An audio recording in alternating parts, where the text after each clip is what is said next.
Assalamualaikum warahmatullahi wabarakatuh. Sahabat konselor, terutama konselor muda yang baru belajar bagaimana melakukan konseling, tentunya harus nonton video ini. Sahabat, kali ini saya akan membahas apa sih yang perlu kita lakukan dan kita perhatikan saat kita melakukan identifikasi masalah.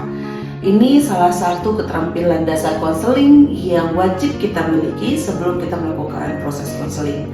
Karena identifikasi masalah ini adalah poin utama, keterampilan dasar utama yang memang akan membantu kita mendapatkan informasi tentang persoalan yang terjadi pada klien kita.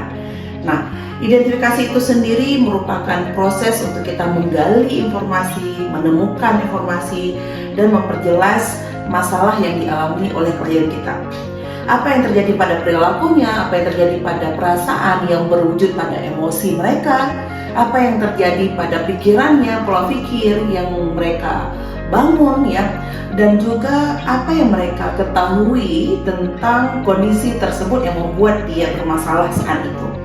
Sahabat semuanya, dalam melakukan identifikasi masalah, kita perlu sekali mengasah keterampilan mendengar kita. Hati-hati, dalam mendengar ini kita sering sekali bukan mendengarkan klien, tapi justru mendengarkan pikiran kita sendiri, terutama bagi konselor pemula. Karena konselor pemula terkadang ragu-ragu untuk bisa mengartikan apa yang dimaksud oleh klien. Atau mungkin kita terkontaminasi dengan penilaian diri kita sendiri akan apa yang mereka sampaikan. Ingat, orang yang bermasalah itu tidak mampu menilai dirinya secara objektif. Jadi kita perlu mempertimbangkan dan melihat secara real apa bentuk perilakunya, apa bentuk pikirannya melalui perkataan dan ucapan-ucapan yang dia sampaikan kepada kita. Nah, tentunya ini butuh kehati-hatian dan tentunya konselor pemula harus sangat berhati-hati dalam mendengarkan. Akan sangat membantu kalau konselor pemula menggunakan catatan kecil di dalam proses konseling sambil mendengarkan mereka. Nah, untuk bisa kita mempelajari identifikasi masalah atau keterampilan identifikasi masalah, bagi konselor pemula, Anda harus memastikan bahwa apa yang Anda ingin cari tahu itu adalah informasi tentang klien. Jangan pernah tambahkan penilaian Anda kepada klien Anda. Dengarkan mereka dengan hati-hati dan terima saja apa perkataan-perkataan mereka dan perhatikan perilaku-perilakunya. Apa saja yang perlu kita tanyakan? Apa bentuk masalahnya? Mungkin kita bisa mengajukan pertanyaan, apa yang menjadi keluhan saat ini ketika dia datang menemui kita? Dan sejak kapan keluhan itu dirasakan?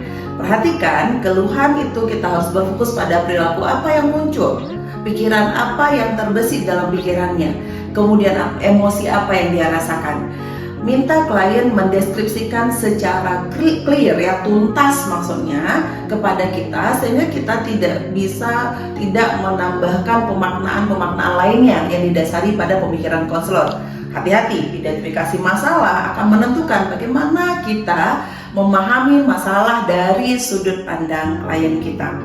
Nah, sahabat konselor semuanya, kita harus belajar untuk mendengar klien tentang perasaan yang dirasakan oleh dia dan apa pikiran pemicu apa yang menyebabkan perasaan itu muncul. Kita perlu mempelajari bagaimana persoalan itu atau suatu situasi mempengaruhi dia, pikirannya, emosinya, sehingga dia memiliki sikap yang terganggu atau bahkan mental yang terganggu. Tujuan dari identifikasi masalah yang pertama adalah memahami klien dengan keluhan utamanya, dan itu kita harus pahami betul dari berbagai macam sudut pandang mereka. Kemudian yang kedua, mengumpulkan fakta dasar tentang situasi klien. Ingat, situasi klien tidak boleh dipengaruhi oleh sudut pandang orang lain terhadap klien. Kita perlu untuk melihat bagaimana klien memandang dirinya sendiri dalam situasi tersebut. Hati-hati, perhatikan, kita perlu untuk memandang klien, bagaimana klien itu memandang dirinya dalam situasi tersebut. Kemudian yang berikutnya, yang ketiga adalah memisahkan masalah utama dari masalah tambahan. kita perlu untuk berhati-hati menilai mana yang menjadi masalah utama yang mempengaruhi kesehatan mental klien dan mana yang menjadi masalah tambahan dan itu adalah dampak dari masalah utama. Pilah dengan hati-hati berdasarkan situasi, kondisi, dan pemahaman yang menyeluruh dari informasi yang mereka berikan pada ketiga aspek, yaitu pikiran, perilaku, perasaan. Kemudian yang keempat, membantu kita, konselor, untuk melihat klien bagaimana membentuk fokus konseling dan bagaimana kita dengan klien kita membentuk fokus konseling. Jadi pada kondisi atau pada tahap keterampilan identifikasi masalah ini, kita bisa menentukan di mana fokus kita untuk bisa membangun sesi konseling yang berkelanjutan dengan klien kita sendiri. Namun, ya sahabat konselor pemula semuanya, perlu dipahami bahwa melakukan identifikasi tentunya harus didasari pada kepercayaan klien terhadap kita konselor. Jangan lupakan membina raport ya, jangan lupakan hubungan yang baik untuk bisa membuat mereka bisa percaya sepenuhnya dengan kita sehingga mereka akan terbuka dengan diri kita.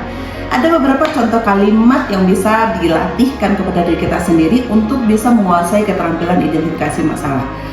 Coba perhatikan dan diulangi, kalau bisa nanti contoh-contoh kalimat yang saya berikan ini dikembangkan lagi.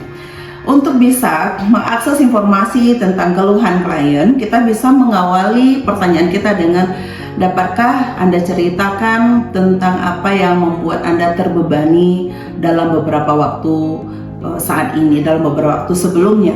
Atau kita bisa melakukan pertanyaan seperti ini, apa yang saat ini sangat membebani pikiranmu? Atau gangguan apa sih yang dirasakan sehingga kualitas hidupmu menjadi tidak baik-baik saja? Atau kita bisa melakukan pertanyaan atau memberikan pertanyaan dengan, sampaikan kegelisahan hatimu supaya saya dapat memahami apa yang sedang kamu alami saat ini. Atau yang sederhananya kita bisa pakai, ceritakan apa yang membebani pikiranmu saat ini.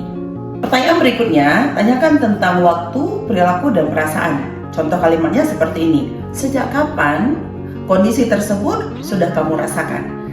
Seberapa sering kondisi itu kamu alami?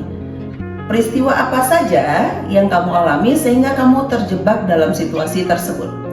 Atau apa saja yang kamu lakukan ketika kamu berada pada situasi itu?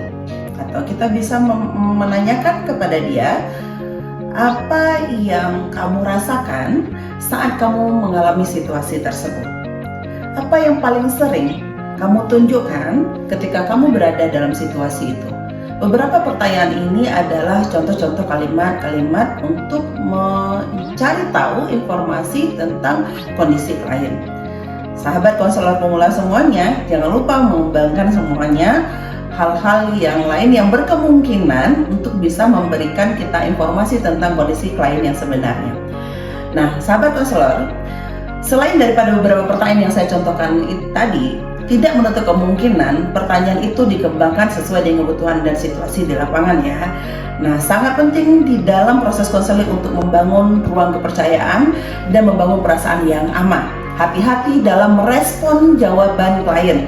Tidak ada satupun jawaban klien yang harus kita nilai. Kita perlu untuk berhati-hati terhadap sikap dan ekspresi wajah kita yang akan membuat klien stop untuk jujur dengan kita. Karena terkadang kita sebagai manusia biasa akan menilai mereka dengan sudut pandang diri kita sendiri, dan terkadang ketika itu bertentangan dengan nilai yang kita miliki, kita akan menolak apa yang dia berikan. Nah, itu akan membuat hambatan konseling terjadi sehingga klien tidak akan mau jujur, dan kita tidak akan tahu lagi bagaimana mengakses mereka dan memberitahukan mereka untuk bisa percaya dengan kita. Oke? Demikian informasinya, semoga sahabat konselor pemula semuanya dapat belajar untuk satu teknik, yaitu identifikasi masalah. Sampai ketemu di video selanjutnya untuk teknik-teknik yang lainnya. Assalamualaikum.